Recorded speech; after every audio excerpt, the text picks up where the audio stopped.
This 87 Alpha Spider here, it's always sounded pretty good. I put a straight pipe on the back, almost like a cat back, if you will, on it. And it's got the pre-emissions exhaust manifold, which is a longer piece, and no cat, just a resonator. It already sounded pretty wicked, and it would kind of a little bit on the overrun, as they say. We had to take the intake off to do some other work, including engine mounts just recently, and however it was put back together slightly differently.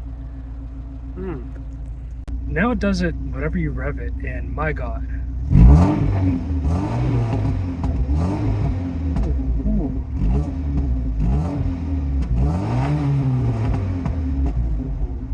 Spicy.